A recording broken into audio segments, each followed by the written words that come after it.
간호사 국가고시 합격에 가장 확실한 길. 대박열림의 특강은 다릅니다.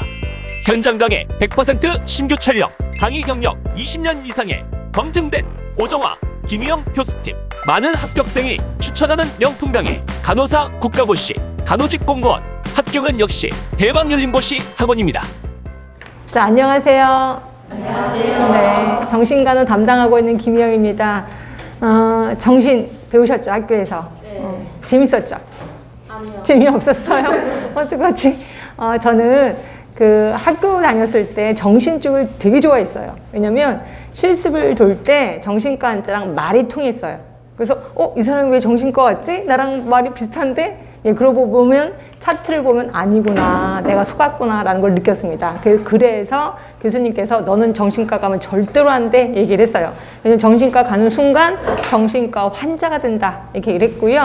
네, 그러신 분 꽤나 있으세요. 그래서 제가 알고 있는 선배님도 정신과 가셔서 지금 환자복을 입고 있고요. 제가 알고 있는 의사도 정신과 의사 하다가 환자로 됐습니다. 이런 사람은 잘 낫지 않는 거 아시죠? 왜? 정답을 알거든요. 그래서 의사랑 면담을 할 때 정답을 얘기해요. 자기 상태를 얘기하는 게 아니라. 그래서 잘 낫지 않는다라고 보시면 돼요. 그래서 제가 정신과를 무지무지 좋아하지만 정신과를 선택 못한 이유가 거기에 있다. 이렇게 보시면 되고요.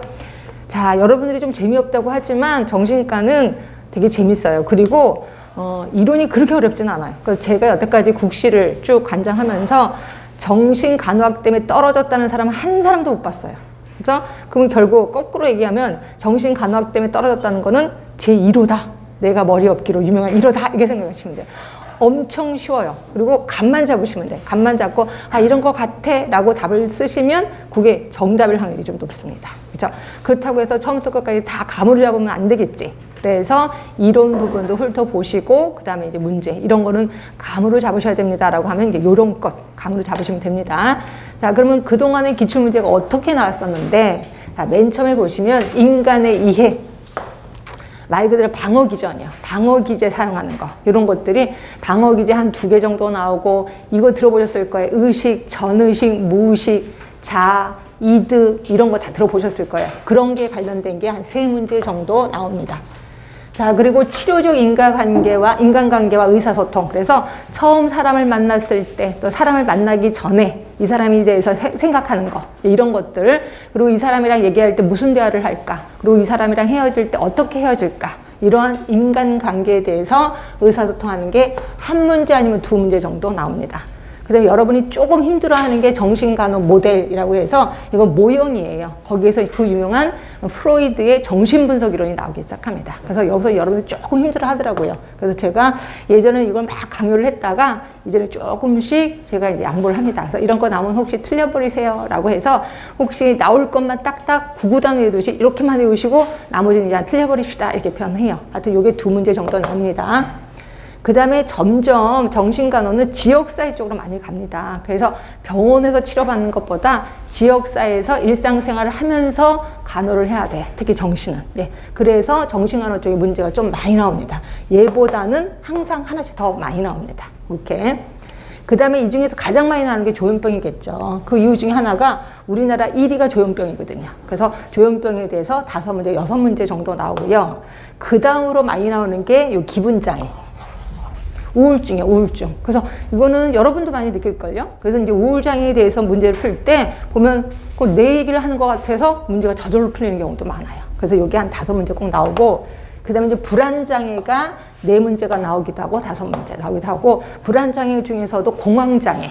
한때는 연예인들의 무슨 직업병이라고 하는 정도로 했던 그 공황장애가 그것 때문인지 모르지만 5문제까지 나온 적도 있었습니다.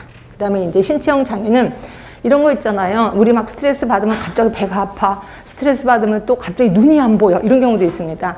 제가 이제 학교에서 강의를 하다 보니까, 이북에서 오신 분이세요. 이북에서 이제 오신 분인데, 갑자기 시험 보는 도중에 손을 딱 들어요. 그래서 왜요? 그랬더니, 시험지 잘못 주셨어요. 이러는 거예요. 빈 시험지를 줬다는 거예요. 그래서, 어머, 정말요? 딱 보니까, 아니요, 문제가 있어요. 그래서, 아니, 있습니다. 그랬더니, 아닌데요? 백지인데요? 이러는 거예요.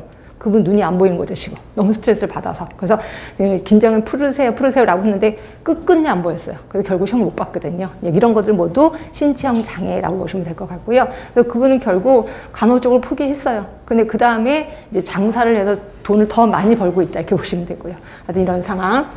자, 이제 인격장애예요. 그래서 인격장애는 이것도 은근히 여러분이라고 좀 맞아요. 이거 나랑 성격이 비슷한데? 뭐 이런 것들이 꽤나 많아요. 그래서 인격장애 할 때는 이거 좀 재밌어요. 이쪽 부분은. 그래서 보면은, 나도 예전에 이런 적이 있었는데. 뭐 이렇게 강박장애라든지 이런 것들이 있습니다. 요것도 한 2문제 정도 나온다. 자, 정신성장애는 요거 할 때 조금 그런 거 있잖아요. 그 바바리맨? 이런 거 있잖아요. 그렇죠? 그래서 우리 고등학교 때 막 착 펼치면서 막 페니스가 다 나오고 이런 사람들, 그런 얘기를 할 건데 요게 잘 안 나오긴 해요. 그래서 꼭 한 문제 정도 나오는데 어떤 데 0문제가 나오기도 하는데 요즘은 한 문제 정도 나오더라고요. 자, 요게 좀 많이 힘들어합니다. 물질 관련 장애. 왜냐하면 그 약 이름이 나오거든요. 약 이름이 나와서 이게 뭐 환각제, 그래서 환각제 이름을 또 외워야 되기 때문에 그런 것들 때문에 조금 힘들어 하셔서 이것도 저는 그냥 우리 좀 틀려버리자라는 주의다, 이렇게 보시면 되고. 그 다음에 식사장애, 이거는 이제 식사장애는 막 그 개걸스럽게 밥 먹는 사람 있잖아요. 스트레스 받으면 개걸스럽게 먹는 사람들, 그런 사람 얘기를 할 건데, 한 문제 정도는 나오더라고요. 근데 수면장애 같은 경우는 그런 거 있잖아요. 이렇게 잠자는데 이 사람 걸어 다녀. 이런 거 있잖아요. 예, 그런 얘기를 좀 할 건데, 요것도 한 문제 나오거나 아니면 거의 안 나오거나 이런 식으로 나옵니다. 그럼 이제 아동정신장애는 끊임없이 나오더라고요. 그래서 요거는 ADHD 얘기하면서 그 문제가 좀 나오는 거고요. 그리고 청소년이 의외로 한 문제 나오기도 하고 전혀 안 나오기도 하고. 그러니까 청소년보다는 아동 쪽을 좀 많이 나온다라고 보시면 돼. 그러면 인지반응과 기술적 장애가 이제 우리가 알고 있는 치매가 있고, 그 다음에 혹시 선망이라고 들어보셨을 거예요. 치매, 그 다음에 선망.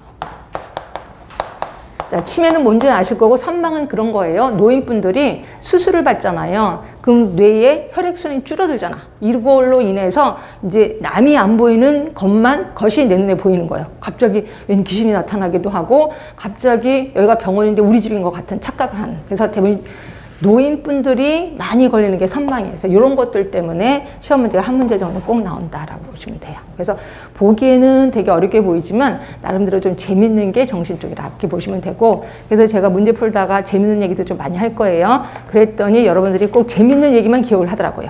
뭘 배웠는지 모르겠는데 그 얘기는 알아요. 이렇게 얘기를 해서 좀 안타깝긴 합니다. 자, 일단 우리 들어가겠습니다. 자, 문제 풀기 전에 이거는 똑같습니다. 여기에 박스가 있고, 이 박스는 그동안의 3개년의 기출문제를 좀 써놓은 거고요. 그리고 그 뒤에는 이제 우리가 이제 공부를 해야 될 것 하시면 되고, 유인물에는 그거와 관련된 이론들이 좀 있을 거예요. 그래서 이론 보면 좀 머리가 아프긴 하지만 하여튼 제가 보긴 하겠습니다. 자, 제일 처음 보시면 유인물부터 봐요. 맨 처음 보시면 인간 발달 이론, 그래서 에릭슨 정신사회적, 요거는 다 아실걸요? 이건 아동간호학에서도 제가 배우는 걸로 알고 있는데, 0세에서 1세는 신뢰감 대 불신감 보셨을 거예요. 그리고 두 번째 칸에 보시면 1세에서 3세 초기 아동기 자율성 대 수치심. 이건 같이 짝을 져서 외우셔야 돼. 후기 아동기는 주도성 대 죄책감. 그래서 이건 이미 아시기 때문에 제가 제목만 보고 있는 중입니다. 학령기, 그러니까 초등학교 정도 되는 것 같아. 근면성 대 열등감. 그 다음에 청소년기, 얘는 이제 정체감 그러니까 정체감을 이루면 괜찮은데 그걸 못 이루면 역할 혼돈이 되는 거지. 그 다음에 초기성기, 친밀감 대 고립감. 자, 중년기, 생산성 대 자기 침체. 노년기면 통합성 대 절망감. 그래서 이거는 대놓고 그냥 물어봅니다. 대놓고. 그래서 보시면 후기 아동기 때 뭐 하여야 할 발달 과제는 뭐냐? 그럼 후기 아동기는 뭐예요? 주도성 대 이걸 못하면 죄책감이 되는 거죠. 이렇게 외우시면 되고. 자, 설리반이 의사인데요. 그때 같이 간호했던 간호사가 있어요. 둘이 되게 짝짝꿍이었나 봐. 그래서 그 간호사 이름이 페플라우예요. 페플라우. 들어보셨을 거야. 이 페플라우고 이 설리반하고 둘이 같이 연구를 한 거예요. 같이 연구를 해서 대인관계 쪽에 관해서 연구를 했고요. 그래서 이 설리반은 이 대인관계 이론을 했고, 페플라우의 아까 요거 있잖아요. 치료적 인간관계요. 요거를 제시한 게 페플라우예요. 그래서 둘이 같이 연구를 해서 한 사람은 요걸 만들었고 한 사람은 요걸 만들었다. 이렇게 보시면 되고, 둘 다 시험에 자주 나옵니다. 그래서 여러분들도 혹시 나중에 병원에 가셔서 의사 하나를 좀 친하게 지내시는 게 좋아. 그래서 연구하는 의사. 그래서 둘이 같이 연구해서 너는 의사 쪽에 나는 간호 쪽에 이론을 하나 내놓자. 이것도 괜찮습니다. 하여튼 이게 있고요. 자, 여기 설리반의 대인관계 이론을 보면은 근데 시험 문제는 페플라하고 훨씬 많이 나옵니다. 설리반은 잘 안 나옵니다. 그러니까 설리반은 그냥 대인관계 이렇게만 외우시는 것도 괜찮아. 그래서 보시면 거기 순서가 뭐 영아기는 수유를 통한 어머니와의 첫 인간관계 형성 뭐 이렇게 돼 있거든요. 나머지도 굳이 보지 마세요. 별로 안 나와서 그냥 설리반 하면 대인관계 이렇게만 아시면 되고 이따가 페플라우는 외우셔야 돼. 자, 프로이드 하면은 정신성적. 그러니까 이 중에서 제일 시험 문제 많이 나오는 사람이 플로이드죠. 당연히 프로이드가 정신성적으로 이걸 단계를 나눴는데 자, 에너지죠. 말 그대로 성적인 에너지가 맨 처음에는 구강기에 있어. 자, 구강기에 있는데 자, 맨 처음에는 서킹이 있다면서요. 서킹. 이건 그냥 재미삼아 들으세요. 맨 처음엔 빠는 거에 쾌감을 느낀대요. 그 다음에는 요게 좀 있다가는 깨무는 거에 쾌감을 느낀다는 거죠. 그래서 이제 막 빨다가 그 다음에 확 깨물어. 근데 엄마가 얘 뭐야? 그래서 이렇게 엉덩이 딱 때리면 충격을 받는 거죠. 그리고 걔가 이제 거기서 아이고 이거 함부로 깨물면 안 되겠구나 이렇게 하는 게 또 있고 어떤 아이는 더 열심히 깨무는 아이도 있겠죠. 그래서 여기에 고착이 되면 구강기적인 성격을 이루게 된다. 뭐 이렇게도 얘기를 하고 있습니다. 그럼 구강기적인 성격은 뭔데? 수전노죠. 수전노. 돈 안 쓰는 사람. 그 생각하시면 될 것 같고 일단 여러분들은 구강기. 그 다음이 항문기. 항문기는 쌓아 제끼는 데 쾌감을 느끼는 거예요. 근데 항문기도 솔직히 두 가지로 나뉩니다. 맨 처음에는 쌓아 제끼는 데 쾌감을 뒀다가 그 다음에는 보유하는 데 쾌감을 느껴요. 그래서 그 다음부터 대변을 아예 안 놓는 거예요. 그러니까 제가 예전에 그 병원에서 근무할 때 한 아이가 왔는데 18개월짜리가 왔는데 배가 굉장히 뚱뚱한 아이가 온 거예요. 그래서 왜 이렇게 뚱뚱하지? 그래서 봤더니 엑스레이 찍었는데 배 안에 온통 똥이 다 들어가 있는 거예요. 도대체 이게 어떻게 된 거야 그랬더니 엄마가 사회생활을 하는데 엄마는 이제 그 보모한테 아기를 맡기고 출근하고 보모는 좀 이따 저녁 때 엄마가 오면 아기 주고 근데 서로 간에 대화가 없어서 얘가 똥을 놓는지 안 놓는지 대화를 안 했던 거예요. 엄마는 당연히 낮에 똥 놓겠구나라고 신경을 안 썼고 또 보모는 얘가 오늘 하루 종일 똥 안 싸네? 그럼 새벽에 쌌나 보다라고 신경을 안 쓴 거예요. 얘가 계속해서 그래서 그 있는데 혹시 여러분 에네마 하는 거 아시죠? 에네마. 근데 관장하는 거는 제가 봤는데 관장 팁이 안 들어가 항문으로. 얼마나 단단하네요. 그래서 도대체 왜 안 들어가? 상문을 딱 봤더니 까만색이 그러니까 관략근 안에 까만색이 있는 거예요. 그게 대변인 거죠. 근데 이렇게 뚜둑이면 이런 소리가 나는 거예요. 완전히 굳은 거예요. 그래서 혹시 스푼 에네마라고 들어보셨어요? 네, 그거를 셀라인을 붓고 얘가 녹을 때까지 기다렸다 스푼을 파내. 티스푼으로. 이렇게 해서 제가 30분을 파냈어요. 너무 화가 나더라고요. 그래서 엄마 이리 오세요. 엄마가 파세요. 그리고 엄마가 거꾸로 해놓고 막 파더니 좀 있다가 대변이 쏟아져 나오는데 엄청나게 쏟아져 나오더라고요. 네, 이게 구강기 쪽이야. 그러니까 보유하는데 쾌감을 느끼는 거죠. 이런 아이들이. 하여튼 구강기가 아니라 항문기. 자, 그럼 이제 남근기요. 이것도 시험에 좀 많이 나오던데 남근기 하면은 오이디푸스 컴플렉스라고 아시죠? 그렇죠? 그러니까 특히 남자애들이 많이 느끼는 건데 이제 아빠랑 목욕탕에 갔는데 아빠 페니스가 너무 커. 내 건 되게 작아. 그럼 거기서 이제 열등감을 느끼는 거죠. 그렇지? 그러면서 이제 아빠한테 물어보겠죠. 아빠 거는 왜 이렇게 커? 라고 했더니 아빠가 너 잘 때 아빠가 좀 잘랐어. 이렇게 얘기를 해. 그럼 그다음부터 이제 왼수가 되는 거죠, 아빠가. 그렇죠? 그리고 왼수가 되고 또 하나가 엄마의 사랑을 독차지하기 위해서 아빠가 적이 되는 거예요. 그렇죠? 근데 우리 엄마가 아빠랑 결혼했어. 그럼 아빠의 좋은 점이 뭐가 있을까? 찾아보기 시작하는 거죠. 근데 아빠가 이런 점이 있구나. 그래서 엄마가 아빠를 좋아하는구나. 그럼 나는 아빠랑 똑같이 행동을 해야 되겠다. 라고 생각을 합니다. 그래서 동일시가 일어나요. 그래서 특히 동성 부모와의 동일시가 일어나는 게 남근기야. 그러니까 오이디푸스 컴플렉스, 그 다음에 여자들이 느끼는 게 일렉트라 컴플렉스라고 하긴 합니다. 그래서 이런 컴플렉스 때문에 동성 부모와의 동일시가 일어나는 게 남근기. 네, 이거는 시험에 자주 나오니까 좀 기억을 해두시면 되고, 그 다음에 모든 에너지가, 성적인 에너지가 없어지는 게 잠복기야. 그래서 잠복기 때는 말 그대로 그냥 공부를 열심히 하는 시기라고 보시면 되고, 그 다음에 11세 이후부터는 성기기, 이제 우리가 알고 있는 성기기에 온갖 에너지가 들어가 있다. 이렇게 보시면 돼. 얘는 외우셔야 돼.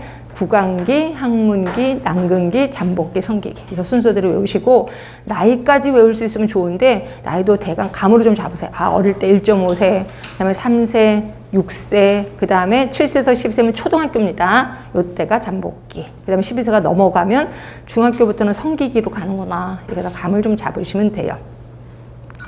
피아제, 콜베르그, 말러 잘 안 나옵니다. 그래서 나오면 그냥 틀려버리자라는 주의예요. 이렇게 해서 인간 발달 이론 끝났고 방어 기제 들어갈까 합니다. 자, 방어 기제는 그게 있어요. 잠깐만 보시면 그치, 요거 그리자. 일단 그리자. 저 순서를 좀 바꿀 건데 일단 여기서 그릴게요. 자, 요게 이렇게 빙산같이 생각하시면 되고요. 여기가 자, 여기가 초자, 여기가 이제 이드. 그래서 우리 마음에는 세 가지가 있는데, 자, 여기 위가 의식이에요. 그리고 얘가 전의식이야. 이게 좀 두꺼워서 이게 전의식. 그러니까 전의식은 조금만 생각을 하면 생각이 나는 거예요. 그러니까 좀 깊게 생각을 하면, 물론 우리 같이 일반 사람들이 생각하면 생각이 안 나지만 조금 정신력이 강한 사람이 생각하면 요 생각을 할 수 있는 게 전의식. 그리고 무의식. 무의식은 전혀 생각이 안 나요. 그리고 당연히 이걸 생각하는 사람은 정말 말도 안 되는 사람이고, 하여튼 무의식, 이런 관계가 있습니다. 이렇게 있는데, 요 자아는 현실 속에서 사는 사람이야. 현실 속에서 살고 있어. 그래서 현실에 대해서 잘 신경 쓰고, 이렇게 이럴 때 이런 상황에서 내가 화를 내면 안 되겠구나. 내가 좀 참아야 되겠다. 라고 현실을 좀 인지하는 게 자라고 보시면 되고요. 그런데 그래서 이드는 그냥 철이 없는 아이라고 보시면 돼. 그래서 철이 없어서 그냥 자기 마음대로 하고 싶은 대로 하는 거를 이드라고 표현하고 있습니다. 초자는 반대로 억누르는 거야. 억누르는 거. 결국 내 몸속에는 초자하고 이드가 있는데, 초자는 자꾸 억누르려고 하고 이드는 자꾸 하라고 하고. 그러니까 이거 우리 어떤 데 보니까 악마하고 천사가 막 이렇게 하는 거, 싸움하는 거, 그거 보셨을 겁니다. 이런 상황이 벌어졌을 때 자는 되게 불안해요. 이거 어떡하지? 해야 돼? 말아야 돼? 불안하게 된다고요. 그래서 그 불안의 통로가 뭐냐면 요거예요. 방어 기제다. 이게 보시면 돼요. 그래서 여러분들도 지금은 잘 모르겠지만 이제 국시가 별로 안 남아 있으면 계속해서 불안할 겁니다. 그럴 때 많은 방어 기제를 활용하게 된다라고 보시면 될 것 같고, 그래서 방어 기제가 시험 문제에 좀 자주 나옵니다. 그렇죠? 자, 그래서 볼게요. 방어 기제 종류에 좀 들어가는데, 이것도 이게 아까 그랬잖아. 한 3문제, 근데 그 중에서도 한 2문제 정도밖에 안 나와서 너무 깊게 들어가면 이것도 헷갈리거든요. 그래서 대표적인 것만 좀 외우도록 하시는데, 일단 박스를 잠깐 보시면, 이건 외우지 마시고, 자기애적 방어, 그래서 합리화, 부정, 분리, 투사, 이 중에 투사가 좀 시험에 자주 나옵니다. 자, 그리고 미성숙한 방어, 이제 행동화, 동일시 등등등 있습니다. 이걸 외우지 마시고 일단 보라는 거죠. 그리고 미성숙 방어에서는 그렇지. 나중에 보긴 할 건데 일단 바로 들어가자. 바로. 자, 부정 들어갈게요. 자, 부정은 자, 의식적으로 용납할 수 없는 생각, 감정, 소망, 욕구를 회피하는 거야. 그러니까 부정하는 거예요. 부정하는 거. 그러니까 분명히 그러니까 부정하는 거의 대표적인 게 부부 싸움을 했어요. 부부 싸움을 했는데 이제 남편이 저녁 때 꽃을 사갖고 들어오는 거야. 그럼 내가 오전에 했던 거를 부정하는 거죠. 근데 이걸 부정이라고 합니다. 그래서 부정의 대표적인 예가 꽃을 사갖고 들어온다. 이렇게 생각하시면 돼. 부부싸움 이후에 남편이 꽃을 사갖고 들어와. 그럼 이거는 오전에 했던 행동을 내가 부정하는 거. 이렇게 보시면 되고요. 자, 투사는 남 탓하는 거죠. 남 탓. 그래서 뭐 이건 여러분도 많이 해요. 그래서 어떻게 해요? 내가 엄마한테 깨워줘. 엄마 나 내일 시험이야. 근데 엄마 안 깨워줘서 엄마 때문에 다 망쳤잖아. 막 이렇게 얘기를 하잖아요. 이건 전부 투사라고 보시면 돼. 남 탓하는 겁니다. 자, 퇴행은 뭐예요? 거꾸로 가는 거죠. 그래서 남자친구랑 실컷 싸고 남자친구 헤어지재. 그러면 집에 오자마자 이불 뒤집어 쓰고 막 웁니다. 이불 속이 뭐예요? 엄마의 자궁 속인 건 아시죠? 그래서 자궁 안으로 들어가서 그냥 애기때로 들어간다. 이렇게 보시면 돼. 이걸 퇴행이라고 표현하는 거고요. 자, 승하는 뭐가 있어요? 거기 보시면 사회적으로 수용 가능한 활동으로 방향을 바꾸는 거. 이걸 승하라고 표현하고 있습니다. 이건 잘 시험에 안 나와서. 자, 7번째는 제가 거기다 안 써놨습니다. 제목을. 여러분이 알 것 같아서. 소망이나 충동이 즉시 만족되지 않고 연기됨으로써 생기는 갈등을 피하기 위해서 즉각적으로 행동으로 표현하는 기술. 이게 뭐냐면 행동화예요. 행동화. 행동화가 뭔데? 어린아이들 아이스크림 사달라는데 안 돼! 그러면 어떻게 해요? 뒤집어지는 애들이 있죠. 뒤집어지고 막 울고 울어 제끼는 애들. 그런 걸 행동화, 액팅 아웃이라고 표현하고 있습니다. 그래서 즉각적으로 행동하는 거예요. 요게 정신과 환자들이 많이 일어나는 거 아시죠? 정신과 환자들이 불안하면 그냥 옆에 있는 걸 때려 부시기도 합니다. 이런 걸 행동하라고 보시면 되고요. 자, 퀴즈 있습니다. 거기 박스 안에 있는 게 문제입니다. 이것도 가벼운 마음으로 퀴즈를 풀어갈 겁니다. 간암 말기라는 진단을 받은 환자가 이 진단을 인정하지 못하고 다른 병원에 가서 다시 검사하는 거. 그러니까 병원 쇼핑 현상이 일어나는 거. 뭘까요? 그렇지. 이게 부정입니다. 자, 두 번째, 자, 시험 점수가 나쁜 학생이 열심히 공부하지 않아서 점수가 나쁜 것이 아니라 여러분이네 교수가 이상한 문제를 출제했기 때문이라고 투덜대는 거. 뭘까요? 투사. 자, 세 번째입니다. 소변 가리기 훈련이 다 끝난 아이에게 동생이 태어났어요. 그럼 다시 바지에게 오줌을 싸는 거. 이게 퇴행. 자, 네 번째입니다. 중년기 여성이 그가 갈망하는 사람을 방향을 바꾸어서 애완동물을 즐겁게 해주는 현상. 이게 승하예요. 승하. 이제. 자, 다섯 번째입니다. 정신과 병동에서 흔히 볼 수 있는 환자들의 모습. 네, 행동하. 자, 그 다음에, 그러니까 여기서는 만약에 하나만 꼽으면 뭐만 외울까요? 라고 하면 투사. 투사는 꼭 외우셔야 되고, 그 다음에 또 하나 한다면 부정. 그래서 투사나 부정은 좀 알아두셨으면 좋겠고, 나머지는 웬만하면 아시더라고요. 그 다음에 8번, 9번, 요거 두 개 묶어두세요. 이게 조금 구분을 좀 해야 되거든요. 억압이 있고 억제가 있습니다. 자, 요 둘의 차이는 뭐냐면, 억압은 무의식적이야. 무의식적. 자동적인 방어 기제입니다. 그런데 비해서 억제는 의식적이야. 의식적. 그러니까 내가 생각을 하고 있는 게 억제예요. 예를 들어서 여러분들이 뭐 껌껌한 밤에 지금 길을 혼자 가고 있는데 공동묘지를 건너가야 돼. 그럼 여러분 뭐 해요? 무서우니까 어떻게 해요? 노래를 부르기도 하고 막 큰 소리로 이건 아니야, 괜찮아, 나는 괜찮아서 혼자 막 떠들기도 합니다. 이거는 의식적으로 하고 있는 거예요. 그렇죠? 그러니까 이거는 억제가 되는 거죠. 억제. 자, 그런데 억압은 무의식적인 거야. 무의식적인 거라서, 그러니까 예를 들어서 억압 같은 경우는 그런 거죠. 아예 그걸 잊어버리는 거야. 어떤 사건이 터졌는데 그 사건이 터져서 내가 이제 병원에 가서 딱 깨놨는데 내가 왜 병원에 있지? 나한테 무슨 사건, 내가? 나 그런 거 없었는데 아예 생각이 안 나는 거예요. 근데 이건 의식적인 게 아니라 무의식적인 거예요. 이걸 우리 억압이라고 표현하고 있습니다. 그래서 억압하고 억제는 의식이냐 무의식이냐. 근데 이걸 또 거꾸로 외우면 인생 망가지는 거 아시지? 그렇지? 어떻게 할까? 어떻게 그럴까? 의식하면 억제입니다. 억압은 무의식이고 둘 중에 하나만 정확히 외우시면 될 것 같고요. 자, 합리화입니다. 자, 합리화는 개인이 사회적으로 용납되고 그럴싸하게 하고 수용할 수 있는 이유나 설명으로 행동이나 감정을 정당화시키기 위한 것. 이게 합리화. 그러니까 합리화하면 이런 거 있죠. 신포도 얘기 혹시 아세요? 그러니까 여우가 지나가다 포도가 있어서 포도 먹고 싶은데 공중 뛰어도 포도를 못 사 먹어. 그럼 뭐라 그래? 아, 저거 분명히 신포도일 거야. 이래서 가는 거죠. 이걸 합리화라고 표현합니다. 그럼 여러분들은 합리화, 여러분도 많이 일어나던데 합리화 어떻게 일어나요? 응? 남자친구가 날 찼어. 그러면 내가 그렇지 않아도 내가 먼저 찰라 그랬는데 쟤는 별별이 없어. 난 평상시에는 마음에 안 들어. 이렇게 하는 거. 이거 우리 합리화라고 표현하고 있습니다. 이렇게 있고, 그 다음에 주지화 있는데 요거는 개인이 정서나 감정을 지적 영역으로 이동을 시키는 거야. 그렇죠? 그래서 정서적 불편을 제거하려는 기제. 그래서 예를 들어서 우리 엄마가 갑자기 돌아가셨어. 그러면 울굴불굴 하는 게 아니라 갑자기 내 정신 차려야 돼. 이럴 때일수록 정신 차려야 돼. 이러면서 장례식을 아주 철두철미하게 하는 거야. 이런 거를 우리는 주지화 이라는 거야. 주지화.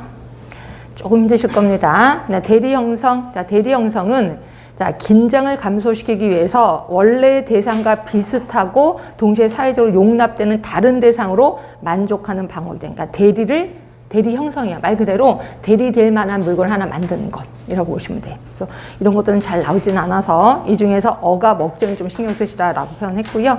자, 퀴즈 들어갈게요. 한밤중에 공동묘지를 지나면서 무서운 생각이 떠오를 때 그런 생각하지 않으려고 큰 소리로 노래 부르는 것 억제.